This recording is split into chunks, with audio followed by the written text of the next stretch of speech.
ప్రియమైన వాళ్ళారా, ప్రభువైన యేసు క్రీస్తునామములో అందరికీ వందనాలు. ఈ దినము వర్తమానం కొరకై యేసు ప్రభు ప్రేమ ద్వారా మిమ్మల్ని ఆహ్వానిస్తున్నాం.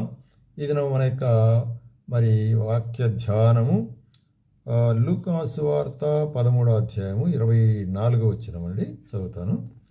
ఆయన వారిని చూచి, ఇరుకు ద్వారమున ప్రవేశింప పోరాడుడి, అనేకులు ప్రవేశింపజూతురు గాని వారి వలన కాదని మీతో చెప్పుచున్నాను. ఇక్కడ యేసు ప్రభు తన శిష్యులతో మాట్లాడుతూ సందర్భం చూడండి. 22వ వచనంలో, ఆయన యెరూషలేమునకు ప్రయాణమై పోవచ్చు బోధించు పట్టణంలోను గ్రామంలోను సంచారం చేయుచును. ఒకడు, ప్రభువా, రక్షణ పొందువారు కొద్దిమందినా? అది ఒక ప్రశ్న. ఆ ప్రశ్నకు యేసు ప్రభు చెప్పేది ఏంటంటే, రక్షణ పొందువారు కొద్దిమందినా ప్రశ్న. అప్పుడు ప్రభు చెప్పే కార్యం ఏంటంటే, ఇరుకు ద్వారమున ప్రవేశించువారు కొద్దిమందే. అనేకులు ప్రవేశించాలి చూస్తారు కానీ కొద్దిమంది. అంటే రక్షణ అనేటువంటి మార్గము, ఇరుకు మార్గము అనేటువంటి కార్యాన్ని ఇక్కడ మనకు బయలుపరుస్తున్నాడు. కాబట్టి రెండు మార్గాల గురించి మత్తయి సువార్త 7వ అధ్యాయంలో చెప్తున్నాడు. చూడండి, ఇరుకు ద్వారమున ప్రవేశించుడి, నాశనముకు పో ద్వారం వెడల్పును, ఆ ద్వారం విశాలమునై ఉన్నది, దాని ద్వారమున ప్రవేశించు అనేకులు జీవనకు పోవు. ఇరుకు మార్గము దాని సంకుచితమై ఉన్నది, దాని కనుగొని వారు కొందరే. కాబట్టి విశాల మార్గము, ఇరుకు మార్గం. విశాల మార్గమును అనేకులు పోతారు, అయితే దాని ద్వారా ప్రవేశించే వాళ్ళు అనేకులు ఉంటారు, అయితే అది నాశనానికి నడిపించేది. అయితే ఇరుకు ద్వారం అనేటువంటిది అదే రక్షణ ద్వారం, అదే క్రీస్తు యేసు యొక్క ద్వారం, ఆయన ఏర్పరిచిన ద్వారం. ఆయన తన యొక్క శిలువ శ్రమ ద్వారా, త్యాగము ద్వారా, ప్రాణార్పణము ద్వారా ఆయన దేవుని సన్నిధానంలో ఒక మార్గం ఏర్పరిచినాడు. అందుకొరకే నేనే మార్గమును సత్యమును జీవనైటున అంటున్నాడు. కాబట్టి ఈ మార్గము, ఇరుకు మార్గమున ప్రవేశించుతాను, ప్రయాసపడుడి అంటున్నాడు. అది కాబట్టి ఈ దినం మనం చూసేట్టు కొన్ని విషయాలు, 5 విషయాలు. ప్రయాసపడుట. ఏ విషయాల కొరకే మనము ఆత్మీయంగా ప్రయాసపడాలంటే, ఇరుకు మార్గమున అంటే శిలువ మార్గమున అంటే క్రీస్తు మార్గమున వెళ్ళేదానికి ప్రయాసపడాలి. ఆయన రక్షణ మనకు అనుగ్రహించినాడు. అయితే తర్వాత ఈ రక్షణ మార్గం ఎట్లా ఉండదంటే కష్టాలతో, ఇబ్బందులతో, ఇక్కట్లతో కూడినదిగా ఉంటుంది. కాబట్టి మనం ఏం చేయాలి? ప్రయాసపడవలసి అనుకుంటున్నాం దాని కొరకే. ఆ మార్గమున నడుచుకునే దాని కొరకే ప్రయాసపడ. స్ట్రైవింగే that is a spiritual striving, ఆత్మీయమైన పోరాటము అనేటువంటిది. కాబట్టి మొట్టమొదటిగా ఇరుకు ద్వారమున ప్రవేశించు, రక్షణ మార్గములు ఏ విధంగా నడుచుకుంటారు. రెండవదిగా మొదటి కొరింథీయులకు అపోస్తలుడైన పౌలు రాస్తూ మొదటి కొరింథీయులకు 9వ అధ్యాయము 25వ వచనంలో చెప్తాడు, మరియు పందెమందు పోరాడు ప్రతివాడును అన్ని విషయముల్లో మితముగా ఉండును, వారు క్షేమ కిరీటం పొందుటకును, మనమైతే అక్షేమ కిరీటం పొందుటకు మితముగా ఉన్నాం. ఇక్కడ అపోస్తలుడైన పౌలు ఈ యొక్క ఇరుకు ద్వారమున నడుచుకునుట లేక ప్రవేశించుట అనేటువంటి దాన్ని దేనికి పోలుస్తున్నాడంటే ఒక పందెపు రంగానికి పోలుస్తున్నాడు. ఒక పందెపు రంగములో ఆత్మీయ జీవితం అనేటువంటి పందెపు రంగంగా ఉంటుంది. ఈ పందెపు రంగంలో సాధారణంగా ఈ లోకంలో పందెపు రంగంలో పరిగెత్తే వారందరూ బహుమానం పొందాలని పరిగెత్తారు, కానీ కొందరే పొందుతారు. అట్లాగే అనేకులు ఇరుకు ద్వారం ప్రవేశింపాలని ప్రయాసపడతారు, అయితే కొందరే అంటున్నాడు. ఎందుకంటే ఆయన నిర్ణయించిన వారు మాత్రం. అందుకొరకే ఆ విధంగా ఇరుకు ద్వారంలో మనం ఎట్లా పరిగెత్తాలంటే మితముగా ఉండాలి. ప్రతి దాంట్లో అన్ని విషయంలో మితముగా. ఎట్లాగా పందెపు రంగంలో పరిగెత్తేవాడు ఆహారపు అలవాట్లలో, తన యొక్క హెల్త్ హ్యాబిట్స్లో, అన్ని రకమైన అలవాట్లలో మితముగా ఉంటాడు. ఎందుకంటే పరిగెత్తడానికి సిద్ధపడాలి. అదేవిధంగా మనం కూడా ఆత్మీయంగా మనము టు స్ట్రైవ్ అంటే ఆ విధంగా ఉంటూ ప్రయాసపడాలా అనేటువంటి కార్యంగా, అప్పుడే మనము ఆ కిరీటం పొందుతాము అంటున్నాడు. కాబట్టి మన యొక్క పరుగులో మనం ప్రయాసపడవలసి మితముగా. అందుకొరకే ఫిలిప్పీలకు రాసేటప్పుడు కూడా ఏమంటాడంటే అపోస్తలుడైన పౌలు ఒక మాట చెప్తాడు, 1:27లో, ఏ విషయమందరూ ఎదిరించే వారికి బెదరక అందరూ ఒక్క భావంతో సువార్త విశ్వాసపక్షమున పోరాడుచు.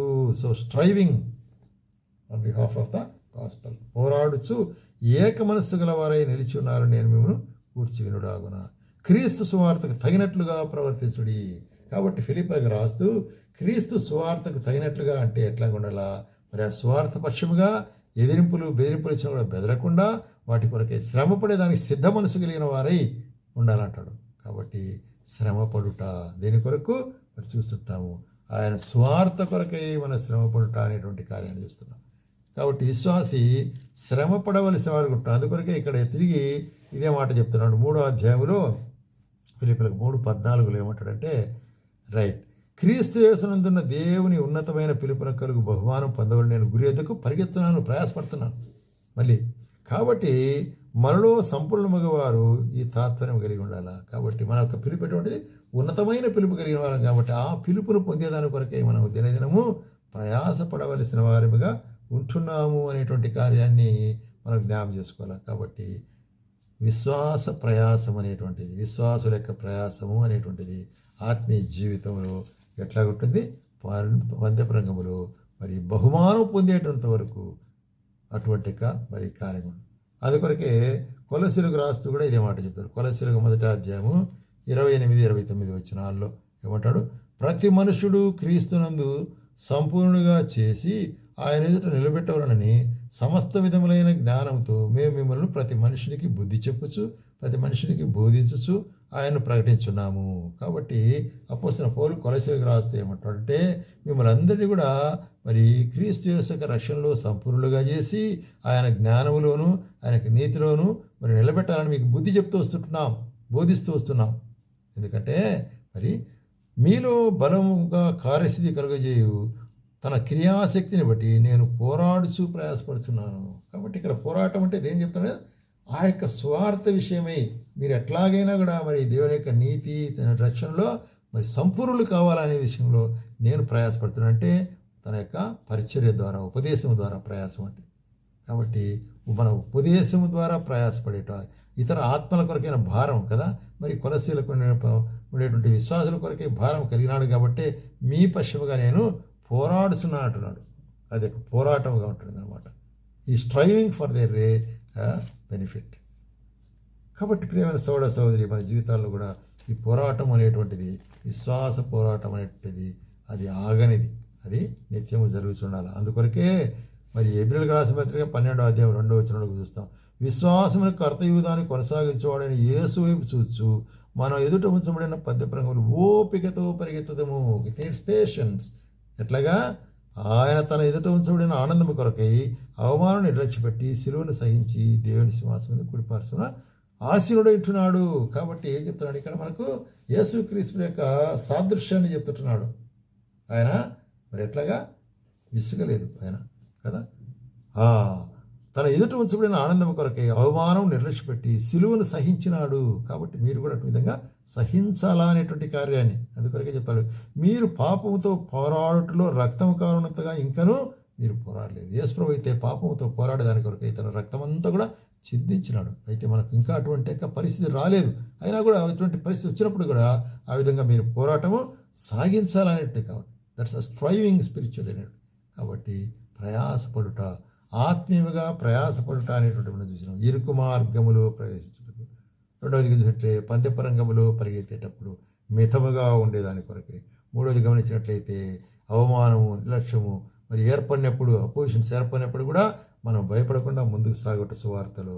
ఐదు చూసినట్లయితే ఇక్కడ ఈ యొక్క పందెపరంగంలో మనకేముంది, బహుమానం పొందినంతగా తర్వాత మరి క్రీస్తు యేసు వైపు చూస్తూ మనం ముందుకు రావాలి. కాబట్టి మన ప్రయాసము, మన పరిచర్య, మన కార్యములను కూడా ఆయన వైపు చూస్తూ ముందుకు సాగినట్లయితే ఆయన మన విశ్వాసముల కర్త, దాన్ని కొనసాగించేవాడు, ముగించేవాడు ఉంటున్నాడు. కాబట్టి మనం అన్ని విషయాలు ఆయనకు అప్పగించి మనం ప్రయాసపడాల్సిన ఉంటున్నాం.